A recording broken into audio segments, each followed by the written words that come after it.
Bonjour. Je reçois ces temps-ci par Internet des textes, des poèmes, des réflexions. Je remercie tous ceux qui me les envoient. C'est là que je vois qu'au milieu de nous vivent aussi des poètes.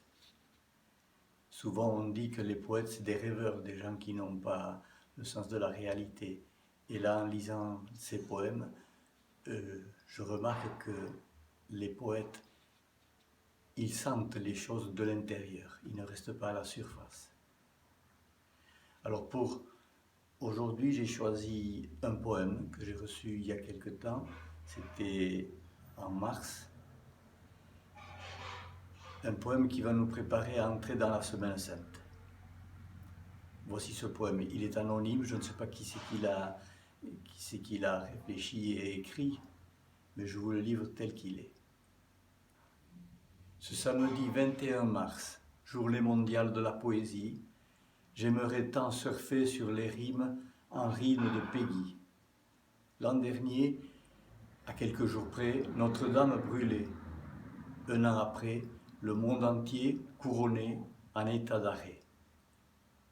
Pour Notre-Dame, les pompiers devenaient infirmiers. Des flammes et du danger, elle sera en partie épargnée.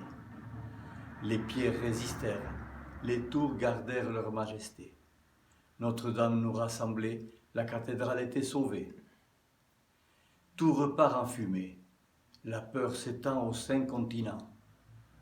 Mondiale calamité, désarroi sans masque des gouvernements. Recours pour certains croyants à toutes sortes de piétés. Pitié, Dieu est supplié, convoqué à faire notre volonté. Dans les récits de l'Ancien Testament, Israël part souvent perdant. Shoah et tant d'autres événements sont pour la foi déroutants. Dieu serait-il aux abonnés absents et l'homme un éternel errant, comme notre père Jacob et aussi Abraham? Et pourtant, il y a longtemps, seulement 2000 ans, Dieu est descendu se faisant homme.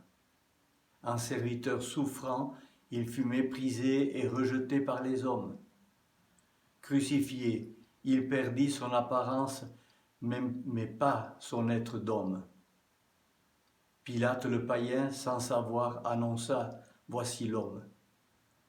C'est pour l'humanité entière qu'il a accepté d'être crucifié. Il s'est mis pour toujours du côté des rejetés de l'humanité.